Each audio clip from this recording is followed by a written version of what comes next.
মুসলিম বিশ্ব ঈদ আনন্দে মশগুল থাকলেও গাজায় থামেনি ইসরায়েলি হত্যাযজ্ঞ। ধ্বংসস্তূপে কি খুঁজছেন ফিলিস্তিনিরা? ভিন্ন বাস্তবতায় মরক্কোয় নিষিদ্ধ হল কোরবানি, না মানলে দিতে হবে জরিমানা। কেন এই বিতর্কিত ফরমান?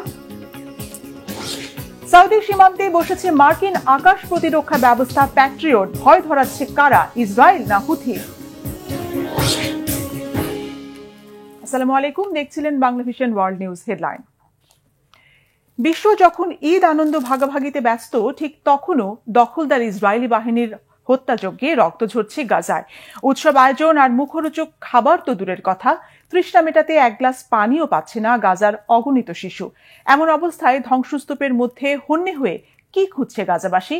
অসহায় ফিলিস্তিনিদের প্রশ্ন, প্রতিদিন এত করুণ মৃত্যু দেখার পরও কি বিবেক জাগবে না? সোচ্চার হবেন না কঠিন হৃদয়ের মুসলিম নেতারা? বিস্তারিত ইমরান মাহমুদের ডেস্ক রিপোর্টে। বিশ্ব যখন পরিবারের সাথে ঈদের আনন্দ ভাগাভাগিতে ব্যস্ত, তখন গাজায় শুধুই রক্ত আর শোকের গল্প। 6 জন ফিলিস্তিনে পালিত হয় ঈদুল আজহা। মিডল ইস্ট আইয়ের তথ্য মতে ইসরায়েলে একের পর এক বোমা হামলায় ঈদের দিন কমপক্ষে 42 জন ফিলিস্তিনি নিহত হয়েছেন। তাদের মধ্যে রয়েছে শিশু, নারী, বৃদ্ধ, যারা কেউই কোনো যুদ্ধ করছিলেন না। তবুও তারা নিহত হলেন এই নির্মম আগ্রাসনে।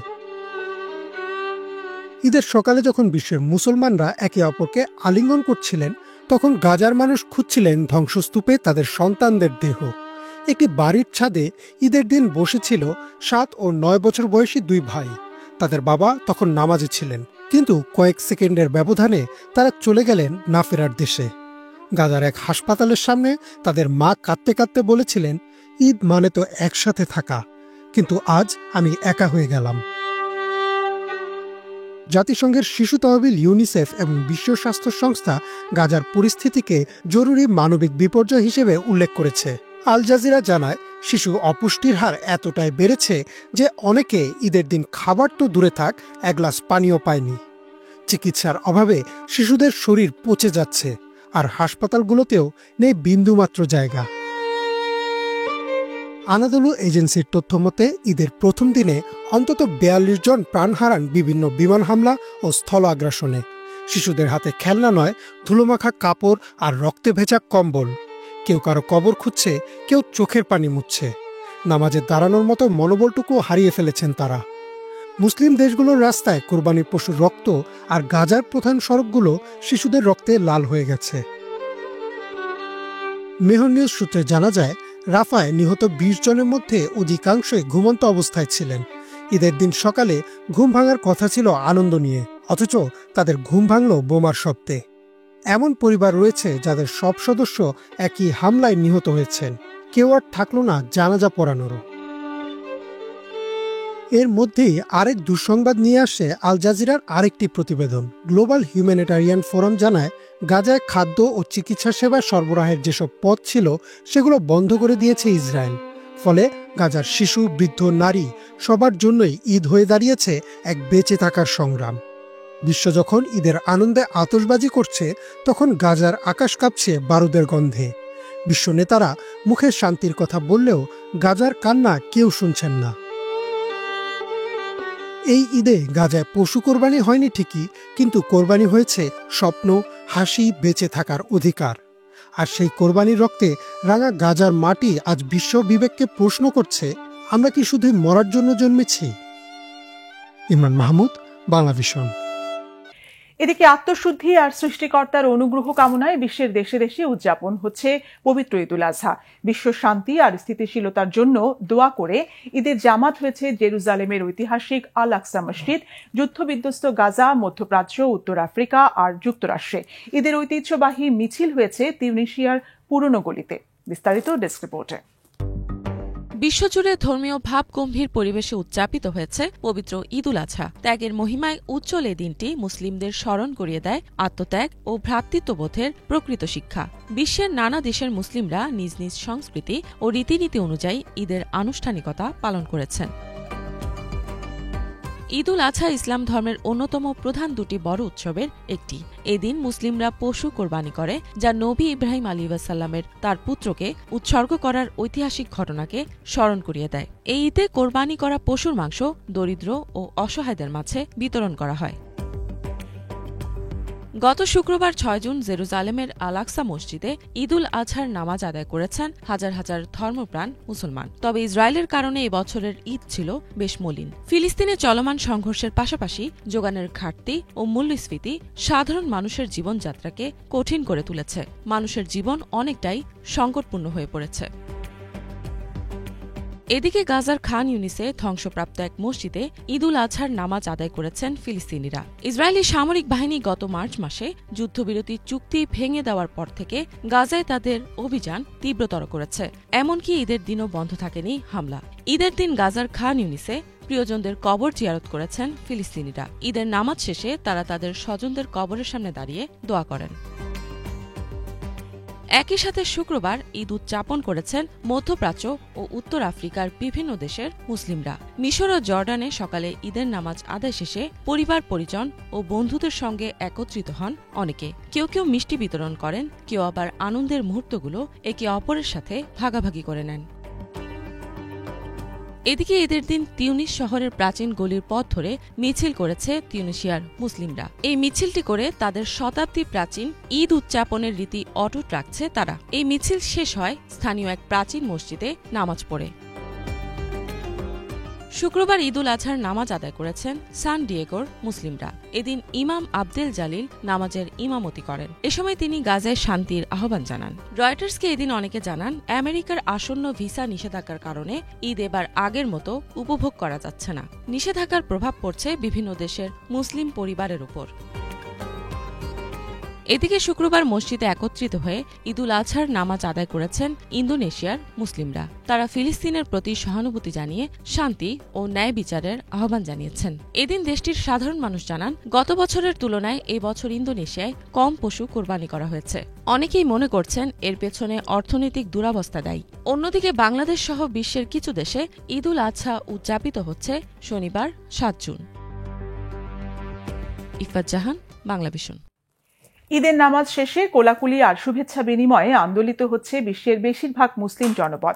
শহর কিংবা প্রত্যন্ত গ্রাম সবাই মিলেমিশে ভাগ করে নিচ্ছেন কোরবানির খুশি, বিতরণ করছেন পশু কোরবানির মাংস। ব্যতিক্রম শুধু মুসলিম অধ্যুষিত আফ্রিকার দেশ মরক্কো। সেখানে কোরবানিতে নিষেধাজ্ঞা দিয়ে দণ্ডনীয় অপরাধের কাতারে ফেলায় দেখা দিয়েছে তীব্র অসন্তোষ। কেন এই বিতর্কিত ফরমান? বিস্তারিত মিরফাজদের আবের ডেস্ক রিপোর্টে।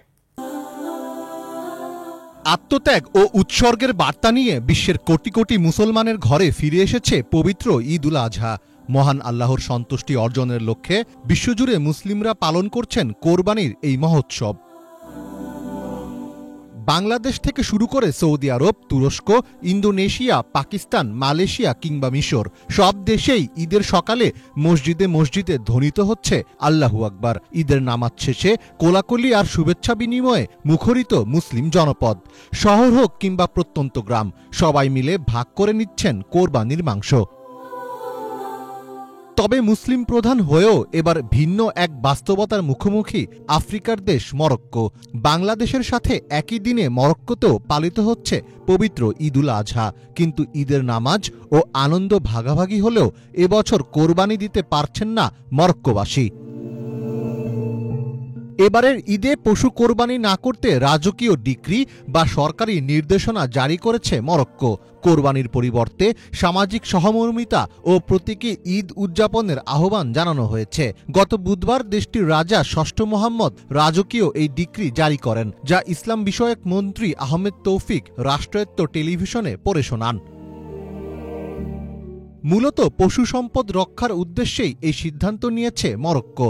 দেশটিতে গত কয়েক বছর ধরে চরম খরা এবং বিভিন্ন প্রাকৃতিক দুর্যোগের কারণে পশু সম্পদে মারাত্মক সংকট দেখা দিয়েছে। পশুর সংখ্যা আশঙ্কাজনক হারে কমে যাওয়ায় অবশিষ্ট পশুগুলো রক্ষা করা জরুরি হয়ে পড়েছে। সরকার মনে করছে এখন কোরবানির জন্য পশু জবাই বন্ধ না করলে ভবিষ্যতে আরও বড় বিপর্যয় নেমে আসতে পারে। কৃষিখাতের স্থায়িত্ব বজায় রাখাও এই নিষেধাজ্ঞার অন্যতম কারণ।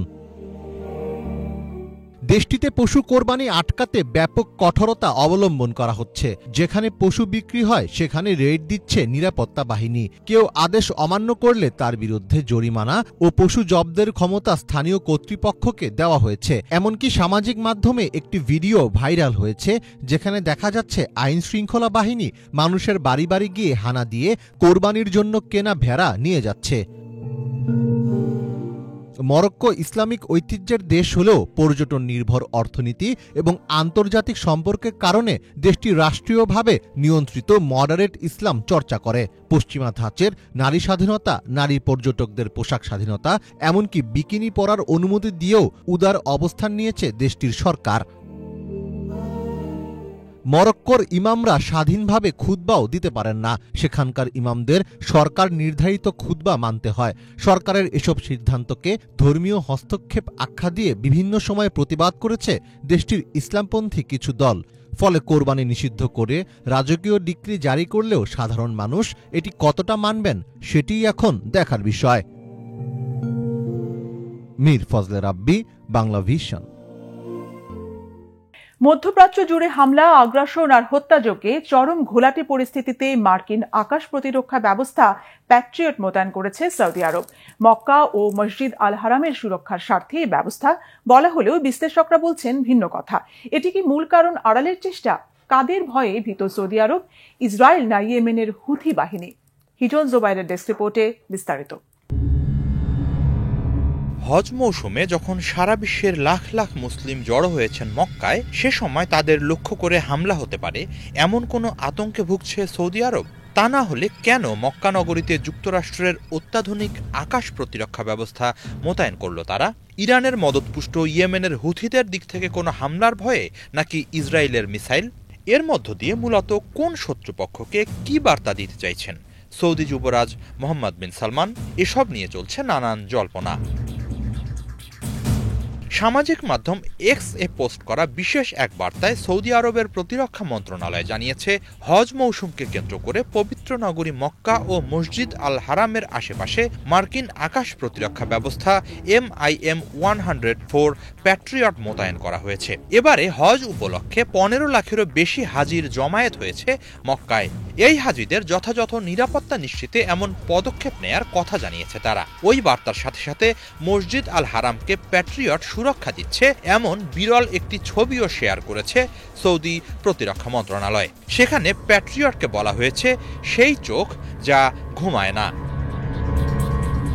প্রতিরক্ষা মন্ত্রণালয় জানায়, হজ মৌসুমে হাজিদের নিরাপত্তা নিশ্চিতে কয়েক স্তরের নিরাপত্তা ব্যবস্থা গ্রহণ করা হয়েছে। তারই বর্ধিত অংশ প্যাট্রিয়ট ক্ষেপণাস্ত্র ব্যবস্থা মোতায়েন। ব্যালিস্টিক মিসাইল, ড্রোন সহ আকাশপথে হামলার হুমকি মোকাবেলায় সক্ষম যুক্তরাষ্ট্রের নির্মিত অগ্রগণ্য এই ক্ষেপণাস্ত্র ব্যবস্থা।